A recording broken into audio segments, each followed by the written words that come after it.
জুলাই সনদ বাস্তবায়নের নির্বাচনের আগে গণভোটের সুপারিশ, এসির সঙ্গে দ্রুত যোগাযোগের তাগিদ। সংসদ 270 দিনে সংবিধান সংস্কারে ব্যর্থ হলে স্বয়ংক্রিয় প্রতিস্থাপন। জোট শরিকদের নিজ প্রতীকে ভোট চায় জামাত, জনপ্রিয়তা যাচাইয়ে ভোটের মাঠে আসার আহ্বান বিএনপির। নির্বাচনের আগেই বেশিরভাগ অবৈধ অস্ত্র উদ্ধারের আশা স্বরাষ্ট্র উপদেষ্টার। নির্বাচন বিতর্কিত করতে পারে এমন পর্যবেক্ষক আনতে চায় না সরকার, জানালেন পররাষ্ট্র উপদেষ্টা। বিগত 3 নির্বাচন নিয়ে দিল্লিকে প্রশ্ন না করায় সাংবাদিকদের ওপর ক্ষোভ।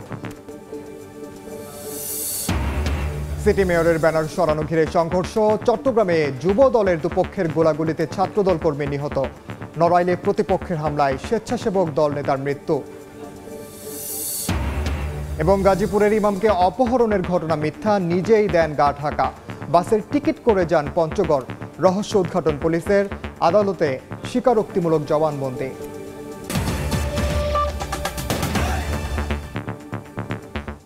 সময় সংবাদের সঙ্গে আছি আমি ওমর ইনাদ। জুলাই সনদ বাস্তবায়নে জাতীয় নির্বাচনের আগে গণভোট আয়োজনের সুপারিশ করেছে জাতীয় ঐকমত্য কমিশন। এজন্য ব্যবস্থা নিতে দ্রুত নির্বাচন কমিশনের সঙ্গে যোগাযোগ করতে সরকারকে তাগিদ দিয়েছেন কমিশনের সহ সভাপতি আলী রিয়াজ। দুপুরে যমুনায় প্রধান উপদেষ্টার কাছে সুপারিশ জমা দেন কমিশন সদস্যরা। এ সময় ডক্টর মোহাম্মদ ইউনূস বলেন, জুলাই সনদ বাস্তবায়নের মাধ্যমে বাংলাদেশ অতীত থেকে মুক্ত হবে। পরে ফরেন সার্ভিস একাডেমিতে ব্রিফিংয়ে ঐকমত্য কমিশনের সহ সভাপতি অধ্যাপক আলী রিয়াজ বলেন, আগামী সংসদের দ্বৈত ভূমিকা থাকবে। 270 দিন বা 9 মাসের মধ্যে সংসদ সংবিধান সংস্কারে ব্যর্থ হলে স্বয়ংক্রিয়ভাবে প্রতিস্থাপিত হবে জুলাই সনদের সুপারিশ। আলী রিয়াজ আরও বলেন, রাষ্ট্রপতি নয়, অন্তর্বর্তী সরকারকে আদেশ জারি করার সুপারিশ করা হয়েছে।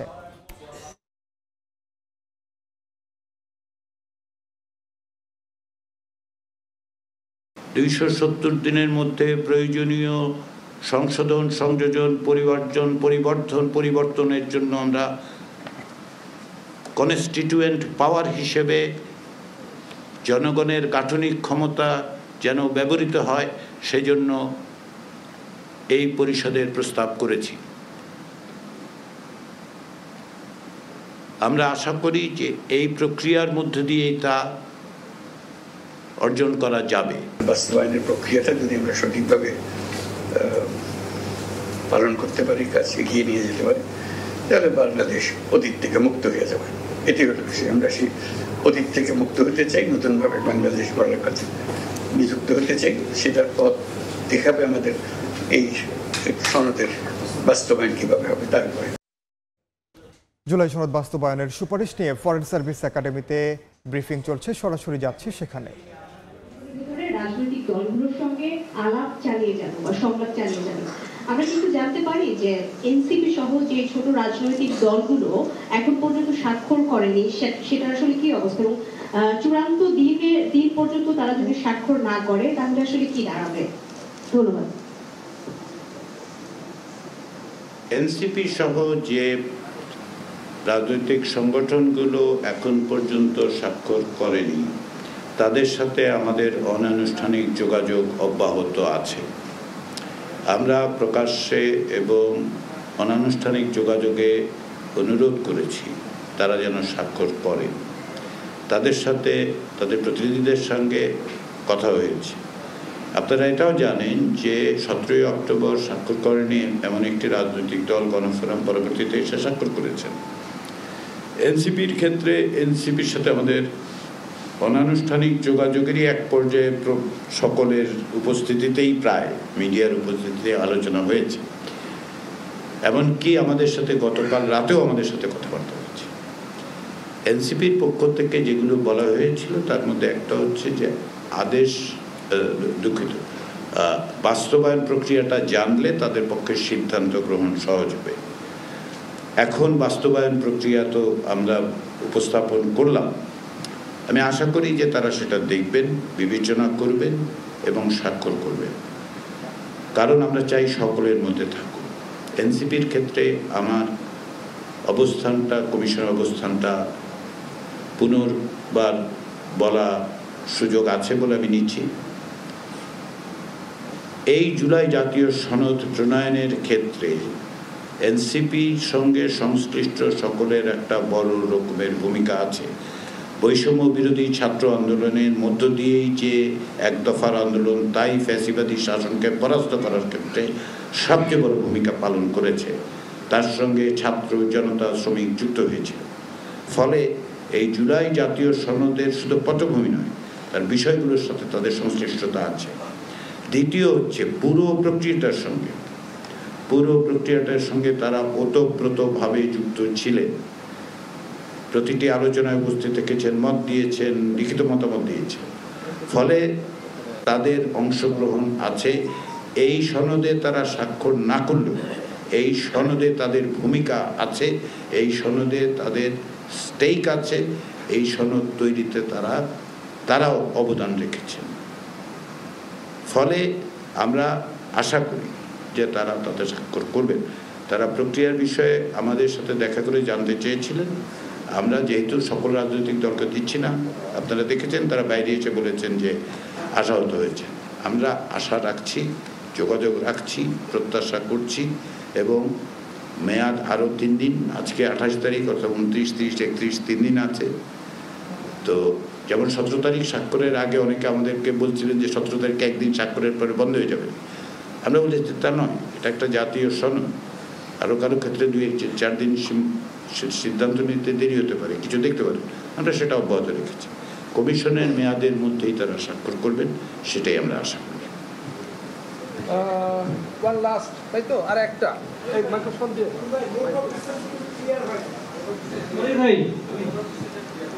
আচ্ছা, একই সঙ্গে নোট অফ ডিসেন্টটা আরেকটু ক্লিয়ার করতে বলছে। আমরা এই প্রশ্নের সঙ্গে সেই জবাবটা নিয়ে শেষ করি। মনির ভাই, আমি রাজীব সমকালে কাজ করি। আচ্ছা, একটা বিষয় ক্লিয়ার করতে চাই, সেটা হচ্ছে যে আপনারা বলছেন যে জুলাই সনদ অনুযায়ী 48টা যা আছে একটা খসড়া বিল তৈরি করে সেটা গণভোটে যাবে। এই বিলটা কে তৈরি করবে, যেহেতু কমিশন আর থাকতেছে না? 1 নম্বর। 2 নম্বর বিষয়টা হচ্ছে যে যেহেতু সনদে আপনারা নোট অফ ডিসেন্টকে আপনি বলছিলেন একটা প্রশ্ন করবেন, একটা ভিতরে এবিসিডি আছে আর কি স্যার, প্যাকেজ প্রশ্ন। আর দ্বিতীয় বিষয়টা হচ্ছে যে আপনারা সনদে নোট অফ ডিসেন্টকে মেনশন করতেন এবং লাল তারিখে শেষ মুহূর্তে লিখতেন যে যেই দল যেই বিষয়ে নোট অফ ডিসেন্ট আছে তারা তাদের নির্বাচনী ইশতেহার রেখে সেইভাবে সংস্কার করতে পারবে। তো আরেকটা বিষয়, এই ক্ষেত্রে আগামী সংবিধান সংস্কার পরিষদ যারা সংখ্যাগরিষ্ঠ তাদের যে বিষয়ে নোট অফ ডিসেন্ট আছে তারা কি তাদের মতো করে সংস্কার করতে পারবে কি না? যেমন কেউ যদি আপাতত ক্লিয়ার না চায় সংখ্যাগরিষ্ঠ দল, সেক্ষেত্রে কি হবে? এটা একটা জিনিস। আর এই খসড়াটা কে তৈরি করবে? অনেকগুলি প্রশ্ন করেছে। প্রথম হচ্ছে খসড়াটা সরকার তৈরি করবে, কারণ গণভোটে যাওয়ার ব্যবস্থাটা সরকার করবে, কমিশন করবে না।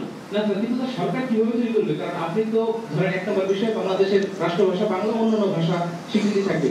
কোন কোন ভাষা স্বীকৃতি থাকবে এটা তার পরিষদের ডিবেট ছাড়া সরকার কিভাবে করবে? সরকারের 5 জন উপদেষ্টা 10 জন উপদেষ্টা ডিবেট করবে যে কুকি থাকা দরকার, মারমা থাকা দরকার। আপনি খুব রাজীব, আপনার প্রশ্নটা খুবই ইনডেপথ এবং প্রসিডিউরাল প্রশ্নটা হচ্ছে এই যে আমরা কিন্তু বলছি যে এটা আসলে বাস্তব খসড়া তৈরি করে দেবে সাহায্য করার জন্য।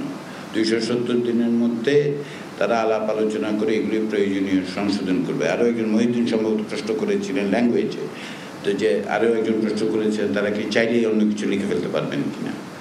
তারা এইটাই, এই যে কয়টা ভাষা হবে, তো এই ভাষাটা তারা আলোচনা করবেন। 1 মিনিট রাজীব, আমাকে একটু শেষ করতে দিলে আমি খুশি হব।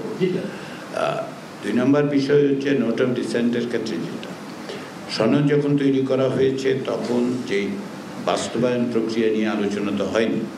তো বাস্তবায়ন প্রক্রিয়ার আলোচনায় গণভোট এসছে এবং গণভোটের ক্ষেত্রে আমাদের প্রস্তাবটা হচ্ছে সব কিছুই জনগণের কাছে নিয়ে যান।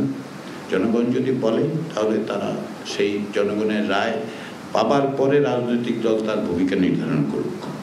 আমার মনে হয় না কোনো রাজনৈতিক দল জনগণের রায় পাওয়া জিনিসকে কেবলমাত্র নিজস্ব দলীয় অবস্থান থেকে বিবেচনা করবেন, এটা আমরা মনে করছি না।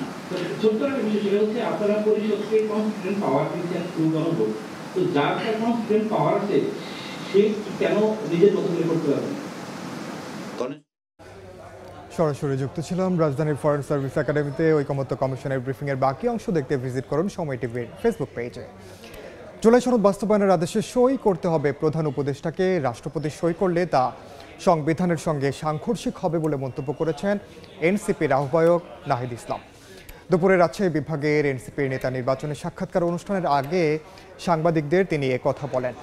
সংস্কারের বিপক্ষে কেউ দাঁড়ায় বা ইতিহাসে দায়ভার রয়েছে এমন রাজনৈতিক দলের সঙ্গে এনসিপির জোট হওয়ার সম্ভাবনা নেই বলেও জানান নাহিদ। বলেন, নির্বাচন ও রাজনৈতিক কার্যক্রম ব্যাহত করতে এনসিপিকে শাপলা প্রতীক দেওয়া হচ্ছে না। একই অনুষ্ঠানে দলটির উত্তরাঞ্চলের মুখ্য সংগঠক সার্জিস আলম বলেন, আওয়ামী লীগ ও ভারতের আধিপত্য বিরোধী রাজনীতিতে বিএনপি জামাত বলিষ্ঠ ভূমিকা রাখতে পারবে না।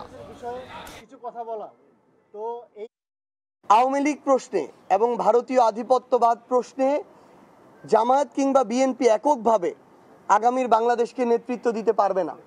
এই জায়গায় এনসিপির এবং তরুণ প্রজন্মের গুরুত্বপূর্ণ অংশগ্রহণ আবশ্যক। অবশ্যই আমরা সংস্কার চাই এবং স্বাক্ষর করার জন্যই আমরা অপেক্ষা করছি। বিদ্যমান সংবিধানের অধীনে এই ধরনের সাংবিধানিক আদেশ দেওয়ার কোনো সুযোগ নাই এবং এই ধরনের সাংবিধানিক আদেশ বর্তমান যে প্রেসিডেন্ট আছেন চুপ্পু, তিনি কখনো এটা দিতে পারেন না। তার দেওয়াটা বৈধ হবে না, জনগণের কাছে বিশ্বাসযোগ্য, গ্রহণযোগ্য হবে না। ফলে ডক্টর মোহাম্মদ ইউনূস জুলাই গণ অভ্যুত্থানের বৈধতার জায়গা থেকে এই আদেশটি জারি করবেন।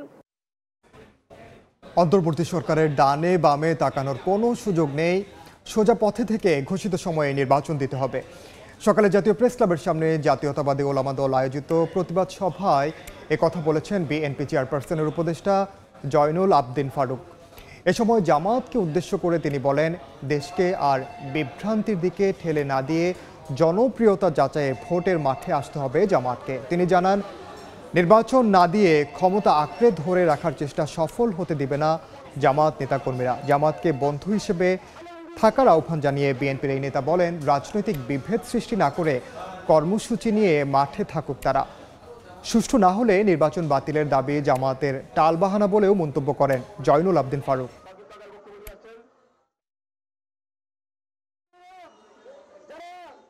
পৃথিবীর সবচেয়ে একজন গ্রহণযোগ্য ব্যক্তি আমাদের একটু দূরে বসে আছে, তার কাছে অনুরোধ জানাবো, সোজা পথে চলে, ডানে বামে কোনো জায়গায় যাওয়া যাবে না, প্রথমার্ধে নির্বাচন দিতেই হবে। আপনারা কতিপয় লোক যদি আপনাদের পক্ষে নেবার জন্য ইসলাম ধর্মকে বিকৃত করেন, তাহলে দেশের মানুষ সেটা কোনোদিনও গ্রহণ করবে। আমার 2001 সালের বন্ধুরা, দেশকে আর বিভ্রান্ত দিকে নেবেন না। জোট করলেও শরিকদের নিজ প্রতীকে ভোটের বিধান বহাল রাখার দাবি জানিয়েছে জামাত। দুপুরে আগারগাঁওয়ে নির্বাচন কমিশনের সঙ্গে বৈঠক শেষে দলের সেক্রেটারি জেনারেল মিয়া গোলাম পরোয়ার কথা জানান। বৈঠকে জাতীয় নির্বাচনের আগে গণভোটের দাবি জানিয়ে নভেম্বরের মধ্যে গণভোট করার আহ্বান জানায় জামাত। সুষ্ঠু ভোট করতে দলের সর্বোচ্চ সহযোগিতার আশ্বাস দিয়ে লেভেল প্লেইং ফিল্ড নিশ্চিতের দাবি জানান গোলাম পরোয়ার। এ সময় ইসলামী ব্যাংক সহ সমমনা প্রতিষ্ঠানগুলোর কর্মকর্তাদের নির্বাচনের দায়িত্ব পালন নিয়ে বিএনপির আপত্তি রাজনৈতিক শিষ্টাচার বহির্ভূত বলেও অভিযোগ করেন জামাত নেতা।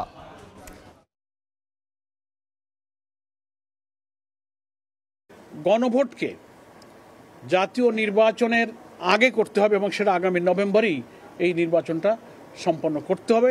নির্বাচন ব্যবস্থা সংস্কার কমিশন বলেছে যে জোট হতে পারবে, কিন্তু প্রতীক হবে জোটবদ্ধ প্রত্যেক দলের স্ব দলের নির্ধারিত প্রতীকে তাদের ভোট করতে হবে। তার প্রতীক বাদ দিয়ে অন্য কোনো দলের প্রতীকে ভোট করা যাবে না। 25 তারিখে একটি দলের পক্ষ থেকে এসে এটাকে আবার সংশোধন করার জন্য বলা হয়েছে, এটাকে আপত্তি জানানো হয়েছে।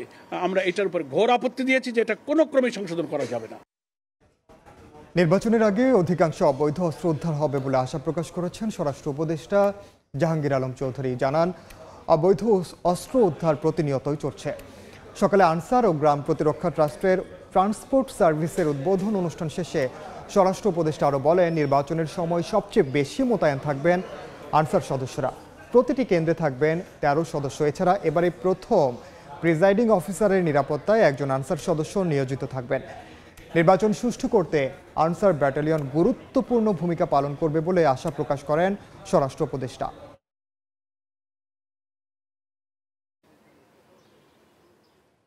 অস্ত্র সবসময় কিছু বাইরে থাকে এবং এই বাহিনীগুলি ডেইলি কিন্তু উদ্ধার করতেছে। গত পরশু দেখছেন যে 8টা হাতিয়ার উদ্ধার হয়েছে। এরকম উদ্ধার হতেই থাকবে এবং ইলেকশন যতই ঘনে আসবে উদ্ধার আরও বাড়তে থাকবে এবং একসময় দেখবেন যে বাইরের কোনো হাতিয়ার নেই। সময় সংবাদে আরও থাকছে। খুলছে সেন্ট মার্টিন দ্বীপে ভ্রমণের পথ। শনিবার থেকে ছাড়বে পর্যটকবাহী জাহাজ। নভেম্বর মাসে রাত্রি যাপন নিষিদ্ধ। মানতে হবে 12টি নির্দেশনা।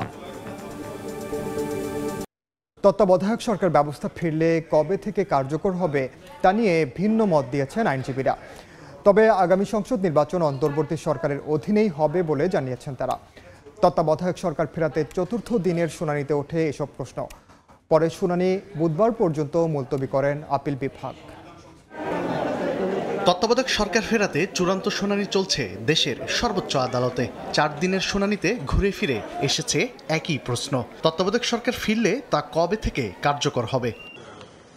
মঙ্গলবার শুনানি শেষে জামায়াতের আইনজীবী বলেন, তত্ত্বাবধায়ক সরকার ফিরলেও বর্তমান পরিস্থিতিতে বাস্তবায়ন করা সম্ভব নয়। ত্রয়োদশ সংসদ নির্বাচন অন্তর্বর্তী সরকারের অধীনে হবে বলেও মত তার।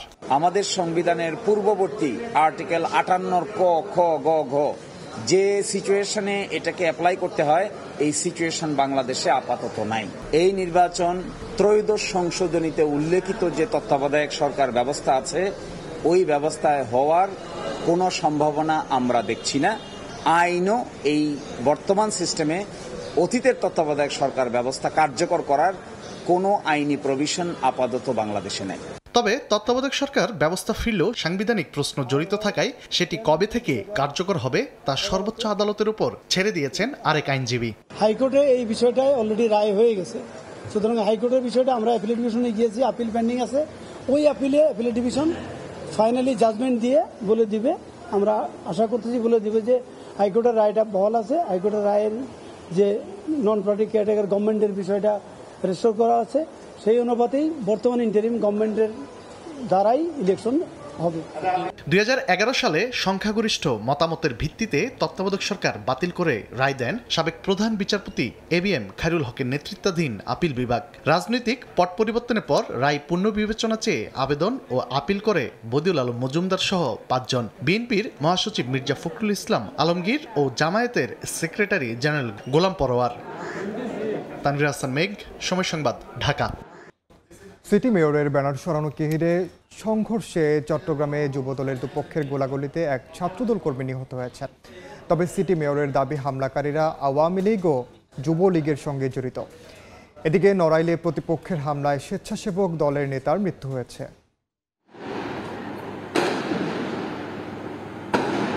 সোমবার মধ্যরাতে চট্টগ্রামের বাকুলিয়ার এক্সেস রোড এলাকায় হঠাৎই গুলির বিকট শব্দ। আতঙ্কিত হয়ে পড়েন স্থানীয়রা। পুলিশ জানায়, ওই এলাকায় সিটি মেয়রের ছবি সম্বলিত ব্যানার সরানোকে কেন্দ্র করে যুবদলের দুপক্ষ সংঘর্ষে জড়িয়ে পড়ে। এক পর্যায়ে উভয় পক্ষের মধ্যে গোলাগুলি হয়। এতে 8 জন গুলিবিদ্ধ হন। তাদের উদ্ধার করে চট্টগ্রাম মেডিকেলে নেওয়া হলে সাজ্জাদ নামে এক ছাত্রদল কর্মীর মৃত্যু হয়। হত্যাকাণ্ডের সঙ্গে আওয়ামী লীগ ও যুবলীগ জড়িত বলে দাবি সিটি মেয়রের। ওই গ্রুপ হচ্ছে সন্ত্রাসী গ্রুপ, এরা আগে ছাত্রলীগ যুবলীগ করত, তারা আজকে এখানে এসে কারো না কারো শেল্টারে আছে। এদিকে সম্প্রতি নড়াইলের কালিয়ার সুক্ত গ্রামে মোবাইল ফোন কেনাবেচাকে কেন্দ্র করে প্রতিপক্ষ সুজন খানের সঙ্গে কথা কাটাকাটি হয় মাসুদ শেখের ভাতিজার। এরই জেরে সোমবার রাতে বাড়ি ফেরার পথে মাসুদকে একা পেয়ে দেশীয় অস্ত্র ও হাতুড়ি দিয়ে পিটিয়ে গুরুতর আহত করে প্রতিপক্ষরা। তাকে উদ্ধার করে খুলনা মেডিকেলে পাঠানো হয়। সেখানে চিকিৎসাধীন অবস্থায় মঙ্গলবার সকালে তার মৃত্যু হয়। নিহত মাসুদ হাজলা ইউনিয়ন স্বেচ্ছাসেবক দলের সদস্য সচিব ছিলেন। সুজনের একটা ফোন বিক্রি করবে, ফোনটা দরদাম নিয়ে ওর সাথে আমার ঝামেলা হয়। বড় কাকা যখন বাড়ি ফেরার পথে আসতেছিল, তখন বড় কাকুরা 5-7 জন মিলে মানে পিটাই নির্মমভাবে। আমরা এর বিচার চাই, সঠিক বিচার চাই। আশা করি যে আমরা খুব দ্রুততম সময়ের মধ্যে এই ঘটনায় যারা জড়িত তাদেরকে গ্রেপ্তার সহ ঘটনার মূল রহস্য আমরা উদ্ঘাটন করতে পারব। এছাড়া নাটোরের গুরুদাসপুরের নাজিরপুর ব্রিজের নিচে নন্দকুজা নদী থেকে অজ্ঞাত পরিচয়ের একটি মরদেহ উদ্ধার করেছে পুলিশ। ফাহরিয়া ফারজানা, সময় সংবাদ। সময় সংবাদে আরও থাকছে, ঘন্টায় 282 কিলোমিটার বেগে জ্যামাইকার দিকে ধেয়ে যাচ্ছে হারিকেন মেলিসা। ক্যারিবীয় দ্বীপপুঞ্জে 7 জনের প্রাণহানি। ভারতীয় উপকূলে আজই আঘাত হানবে ঘূর্ণিঝড় মন্থা। গাজীপুরের টঙ্গী থেকে খতিব ও পেশ ইমাম মহিবুল্লাহ মিয়াজিকে অপহরণের ঘটনা মিথ্যা। তিনি অপহরণ হননি, গা ঢাকা দেন নিজেই। সকালে গাজীপুর মেট্রোপলিটন পুলিশ কার্যালয়ে সংবাদ সম্মেলনে এ তথ্য জানিয়েছে পুলিশ। 23 অক্টোবর সকাল 7টা পঞ্চগড় থেকে শিকল বাঁধা অবস্থায় উদ্ধার হন গাজীপুরের টঙ্গী থেকে নিখোঁজ ইমাম মুফতি মহিবুল্লাহ মাদানী। তাকে অপহরণে ইসকনের জড়িত থাকার অভিযোগ ওঠে। এর জেরে দেশের বিভিন্ন জায়গায় শুরু হয় বিক্ষোভ। ঘটনার কয়েকদিন না পেরোতেই রহস্য মোড় নেয় ভিন্ন দিকে। পুলিশ জানায় মুফতি মহিবুল্লাহ নিজেই গা ঢাকা দিয়েছিলেন। সোমবার আটকের পর জিজ্ঞাসাবাদের এক পর্যায়ে ঘটনার সবকিছুই খুলে বলেন তিনি। নিজে মানসিকভাবে অসুস্থ বলেও দাবি করেন। অনেক রাত্রে পঞ্চগড় নামছে, এক পর্যায়ে আমি একটা শিকল পরনে পাইলাম, পায়ে শিকল দিয়া তারপরে আমার এই যে কেন করতেছি এইটার কোনো চিন্তা ভাবনা কিছুই আমার নাই, খালি যা মাথায় আসতেছে তা করতেছে। এ নিয়ে মঙ্গলবার আনুষ্ঠানিক সংবাদ সম্মেলনে গাজীপুর মেট্রোপলিটন পুলিশ জানায় শ্যামলী পরিবহনের বাসের টিকিট কেটে পঞ্চগড় যান মুফতি মহিবুল্লাহ। প্রযুক্তির মাধ্যমে আমরা বলতে চেয়েছি যে আপনি যে বলছেন এজাহারে যে বক্তব্য যে আপনাকে নিয়ে গিয়েছে সেটার সত্যতা আমরা পাচ্ছি না। এই মোটামুটি এখন পর্যন্ত তদন্ত, কিন্তু স্টিল আমরা মনে করি জিনিসটা অবস্কিউর। এখানে কারো ইন্ধন আছে কি নাই এটা আমাদের কাছে স্পষ্ট না। ঘটনাটিকে ভিন্ন খাতে প্রবাহিত করার পেছনে কারা জড়িত সেটিও খতিয়ে দেখা হচ্ছে বলে জানায় পুলিশ। পরিবারের সদস্যরাও ছিলেন। মেহেদী হাসান, সময় সংবাদ, গাজীপুর। অ্যাম্বুলেন্সকে জরুরি সেবার স্বীকৃতি দিয়ে অবিলম্বে বাণিজ্যিক ব্যবহারের সুযোগ দেওয়ার দাবিতে মানববন্ধন কর্মসূচি পালন করেছে মালিক কল্যাণ সমিতি। সকালে জাতীয় প্রেস ক্লাবের সামনে এই কর্মসূচি পালন করেন তারা। এ সময় অ্যাম্বুলেন্সকে বাণিজ্যিক রেজিস্ট্রেশন না দেওয়া পর্যন্ত সড়কে ট্রাফিক আইনে মামলার কার্যক্রম স্থগিত রাখার দাবি তোলেন মালিকরা। মুজিব বর্ষ উপলক্ষে বিগত সরকার মৌখিকভাবে অ্যাম্বুলেন্স থেকে কর আদায় বন্ধ করে, তবে বর্তমানে বিগত সময়সহ সব কর আদায় করছে বিআরটিএ। এতে বাস মালিকরা আর্থিকভাবে চাপে পড়েছেন। ফলে অ্যাম্বুলেন্সকে বাণিজ্যিকভাবে স্বীকৃতি দিলে এই করের পরিমাণ কমিয়ে আনা সম্ভব বলে দাবি করেন মানববন্ধনকারীরা। 7 দিনের মধ্যে দাবি আদায় না হলে সারা দেশে অ্যাম্বুলেন্স সেবা বন্ধ করে দেয়া হবে বলে হুঁশিয়ারি দেন তারা।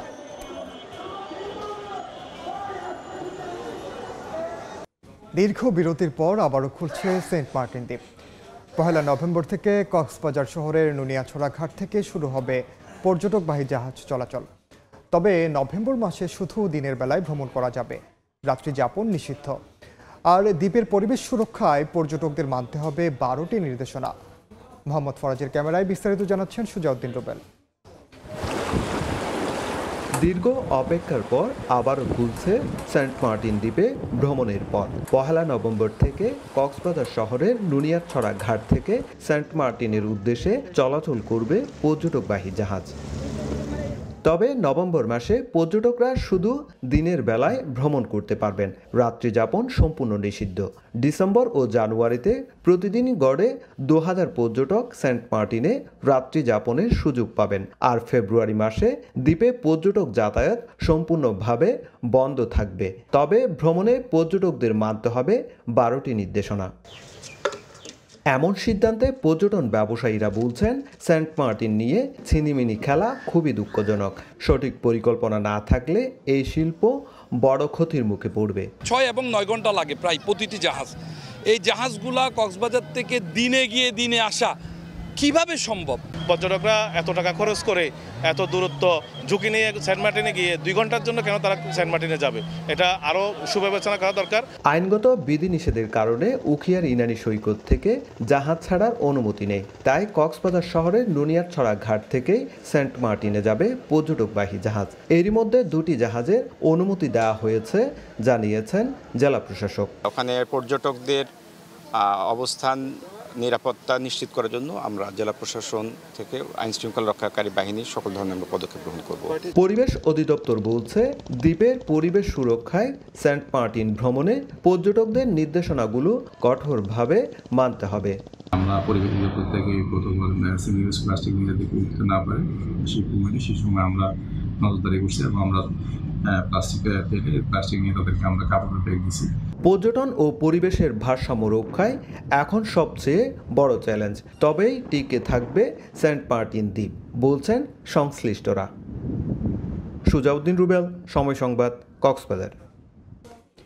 দেশের বাইরের খবর। ক্যারিবীয় দ্বীপরাষ্ট্র জামাইকার দিকে ধেয়ে যাচ্ছে চলতি বছর সবচেয়ে শক্তিশালী হারিকেন মেলিসা। স্থানীয় সময় মঙ্গলবার সকালে ঘন্টায় 282 কিলোমিটার বেগে এটি দেশটির স্থলভাগে আঘাত হানতে পারে বলে জানিয়েছে আবহাওয়া দপ্তর। এরই মধ্যে মেলিসার প্রভাবে তীব্র বৃষ্টিপাত ও ঝোড়ো বাতাসে হাইতি, জ্যামাইকা ও ডোমিনিকান রিপাবলিকে 7 জনের প্রাণহানির খবর পাওয়া গেছে। হারিকেন মেলিসার তাণ্ডব চলছে ক্যারিবীয় উপকূল জুড়ে। ক্যাটাগরি 5 মাত্রার মেলিসার প্রভাবে দ্বীপরাষ্ট্র জ্যামাইকায় তীব্র বৃষ্টিপাত ও ঝোড়ো বাতাস বয়ে যাচ্ছে। এরই মধ্যে সেখানে কয়েকজন হতাহত হয়েছেন। এছাড়া হাইতি ও ডোমিনিকান রিপাবলিকেও প্রাণ হারিয়েছেন বেশ কয়েকজন।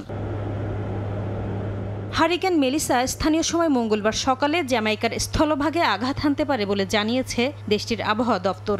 ঘণ্টায় 282 কিলোমিটার বেগে ধেয়ে যাচ্ছে ঘূর্ণিঝড়টি। দ্বীপরাষ্ট্রটির পশ্চিমাঞ্চলীয় লেসকেইস এলাকায় মেলিসার প্রভাবে সৃষ্ট বৃষ্টিপাতের ফলে বন্যা দেখা দিয়েছে। আগামী 4 দিনে জ্যামাইকার কিছু অঞ্চলে সর্বোচ্চ 100 সেন্টিমিটার বৃষ্টি হতে পারে। এমনকি 13 ফুট উচ্চতার জলোচ্ছ্বাসেরও সম্ভাবনা রয়েছে। মেলিসা প্রাণঘাতী উল্লেখ করে এটি চলতি বছরের সবচেয়ে শক্তিশালী ঘূর্ণিঝড় হতে চলেছে বলে জানিয়েছে যুক্তরাষ্ট্রভিত্তিক ন্যাশনাল হারিকেন সেন্টার।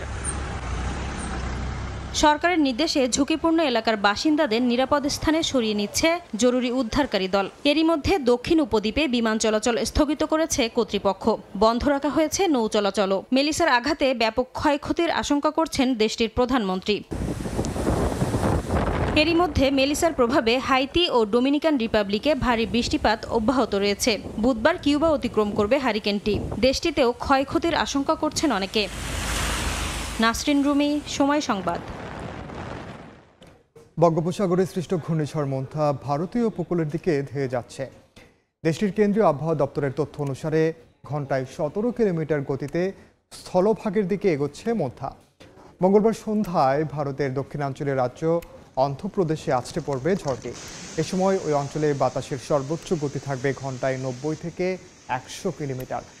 দমকা হওয়ার বেগ ছুঁতে পারে 110 কিলোমিটার। অন্ধ্র ছাড়াও তামিলনাড়ু ও ওড়িশা এরই মধ্যে সতর্কতা জারি করা হয়েছে। উপকূল থেকে সরানো হয়েছে লোকজনকে। ওই 3 রাজ্যে মঙ্গলবার বন্ধ থাকছে স্কুল। বাতিল করা হয়েছে বেশ কিছু ট্রেন। মোন্থার প্রভাবে ভারী বৃষ্টিপাত হতে পারে পশ্চিমবঙ্গেও। এ পর্যায়ে শীর্ষ সংবাদগুলো জানিয়ে দিচ্ছি আরেকবার। নির্বাচনের দিন বা আগে গণভোটের সুপারিশ। জুলাই সনদ বাস্তবায়নে নির্দেশনা জারি করবে সরকার। সংসদ 270 দিনে সংবিধান সংস্কারে ব্যর্থ হলে স্বয়ংক্রিয় প্রতিস্থাপন। জোট শরিকদের নিয়ে প্রতীকে ভোট চায় জামাত। জনপ্রিয়তা যাচাইয়ে ভোটের মাঠে আসার আহ্বান বিএনপির। নির্বাচনের আগেই বেশিরভাগ অবৈধ অস্ত্র উদ্ধারের আশা স্বরাষ্ট্র উপদেষ্টার। এবং নির্বাচন বিতর্কিত করতে পারে এমন পর্যবেক্ষক আনতে চায় না সরকার, জানালেন পররাষ্ট্র উপদেষ্টা। বিগত 3 নির্বাচন নিয়ে দিল্লিকে প্রশ্ন না করায় সাংবাদিকদের ওপর ক্ষোভ।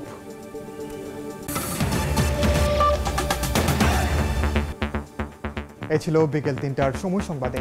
এরপর আন্তর্জাতিক সময়ের সঙ্গে থাকবেন সহকর্মী ইমদাদুল হক। ইনান, আপনাকে ধন্যবাদ। আন্তর্জাতিক সময় নিয়ে ফিরছি কিছুক্ষণ পর, সঙ্গে থাকুন সময়ের।